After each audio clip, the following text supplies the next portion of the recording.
Monday, October 19th. Today in class, we did a review that is not going to be included in this recap. It was Jamboard. You could go there and take a look and see what people wrote. As what we did was we put problems on one page that we thought were simple or easy, and then the type of problems on that were a little bit more difficult on a medium page, and then on the most difficult, some ideas or problems that we thought so far this year were difficult. So just a little bit of feedback for me. And then what we did was a presentation, and I'm just going to go into the Pear Deck, and that's where we spent most of our time. So I spent time there, and then students worked there.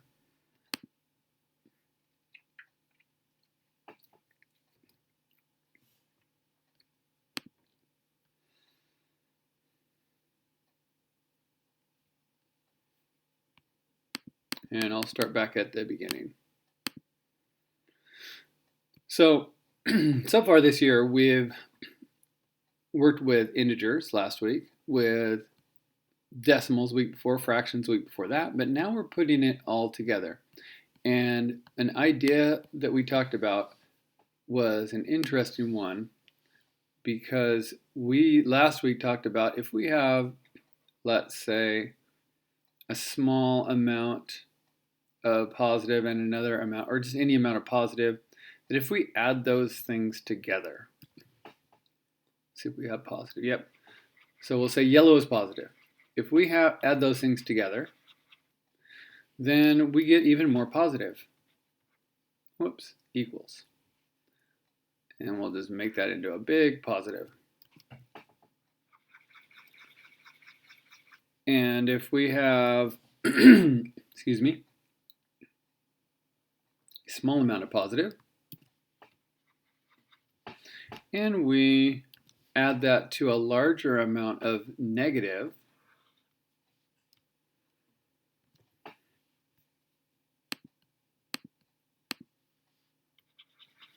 like this, then that results in a smaller amount of negative, but it still is negative.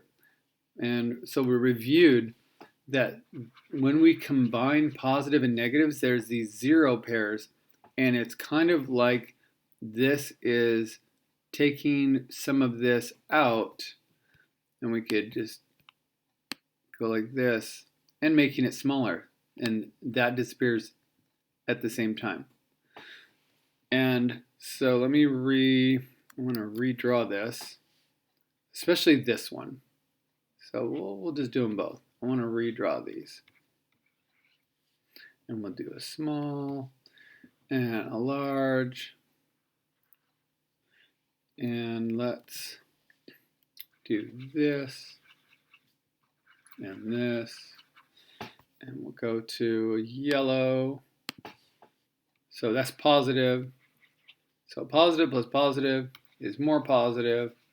Positive plus a negative takes away some of that negative, makes it, the answer is negative, but it's a little bit closer to zero. The question that we had is, we know that it's true for this. That's what we learned last week. But the question is it true for all of these? And when I asked that, some people had a question mark. Some people said yes, and some people said no. And so that's what this week is really about, is answering that question. And the answer is yes, but it's going to take this week to kind of work through that.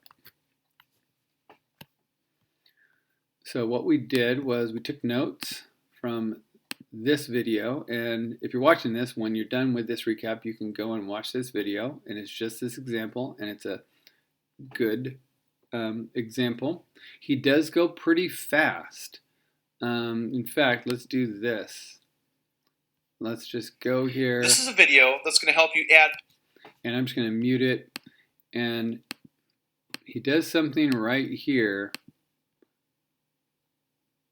He's going to find the difference. And when he finds the difference, I'll stop right here. He has to subtract 12 20ths from 5 20ths. And you can't you can, but you're going to end up negative, and that's going to be a bit of a mess. So what he's going to do, he doesn't show it too all, but he does explain that he's going to borrow one of these and add 20/20ths to it. So to get 25/20ths. And then he could subtract the 12/20ths and get 13/20ths. And then have 15 and 7 left over. So I just wanted to explain that, but I'm not going to watch the rest of the video. I'll leave that up to you. And then we went on to the next video, which is another example, so you can watch that. But what I want to spend the rest of the recap on is actually answering the following. Then students went back and they tried these problems. So I'm going to do each one of these. These are straight from IXL, so I'll explain each one. So this is negative, this is positive. I'm combining them, so it's going to be positive because this is bigger, but I have to find the difference. So I'm going to do 8.5 minus 7.3 is 1.2. And the answer is positive because I have more positive, so that would be 1.2.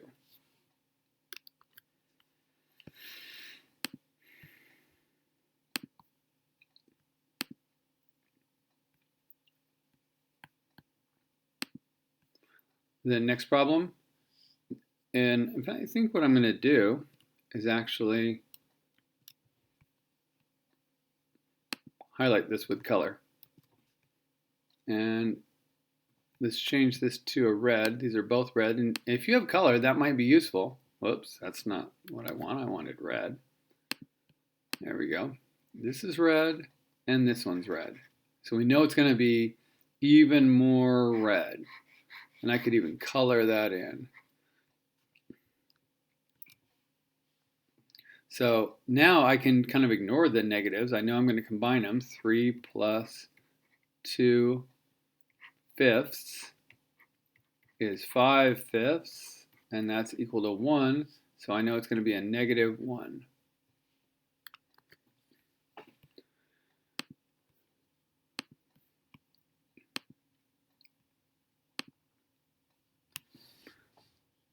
We're going to work on this more this week, but when we subtract a negative, it has the same effect as adding the opposite. The opposite of negative 1, the opposite of this right here, the opposite side of 0, if I had a 0 and a negative 1 and a positive 1, the opposite of that would be 1.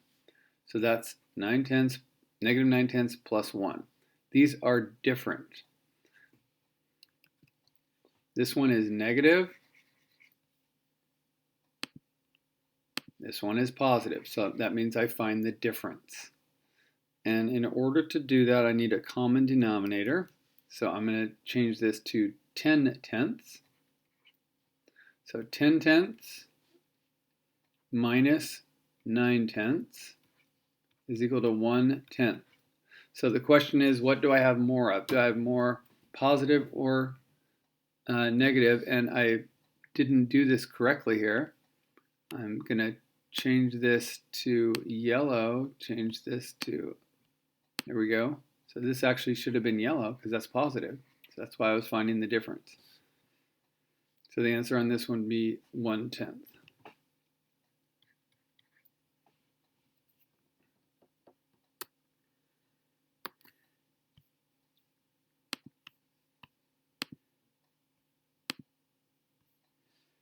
So just like the last one, we're subtracting a negative. Oops.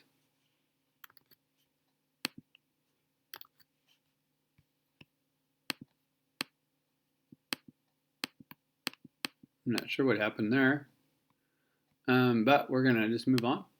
So we're going to subtracting a negative is the same as adding a positive 5.8.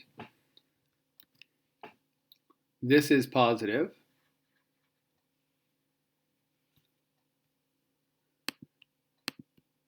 This is negative. Oops, let me get the negative color. So that means we find the difference. and we're going to have more positive. So I'm just going to put that right in here. I know that's going to be positive. So 5.8 minus, and I've got 2/5. 2/5 is equal to 4/10, which is equal to 0.4. So I could have done this a couple ways. I could have changed the fractions to decimals or decimals to fractions. So this is going to be 5.4.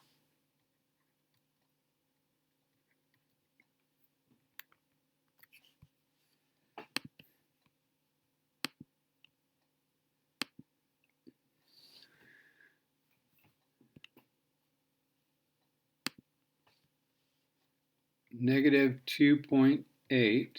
If we were to color code this, this is kind of interesting. This is actually positive. This is negative. But we're finding the difference. This is a plus. So if I change this to a plus, that changes the color right there.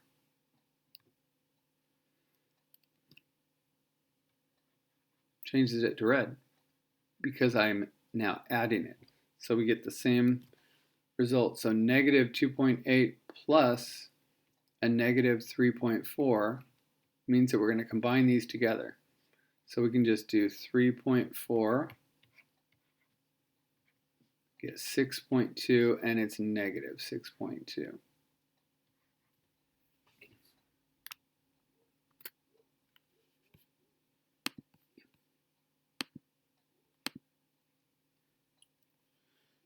And what looks like maybe a really challenging problem, maybe the most challenging of this set of problems, let's start with this. We're going to add the opposite of negative 7/10, so that's going to be a positive 7/10, and we know we're going to add these. We know that we have a positive and a positive. It's going to be even more positive. So now we just need to add the 1 and the 7. That's 8. And the 3/10 plus the 9/10. That's equal to 12/10. That's 1 and 2/10. 2/10 simplifies to 1/5, so this is 1 and 1/5. Add that to the 8, 1 and 1/5, and we get 9 and 1/5.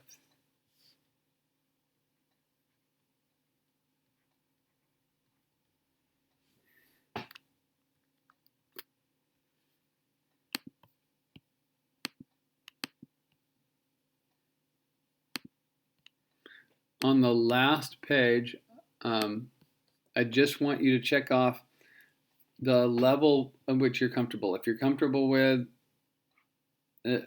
natural numbers, when we add a 0, if you're comfortable, put a check mark in doing problems that involve 0.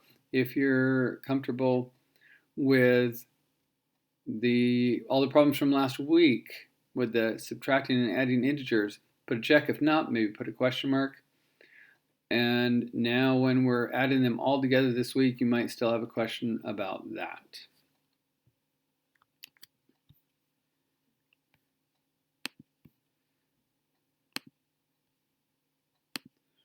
And that is a recap for Monday, October 19th.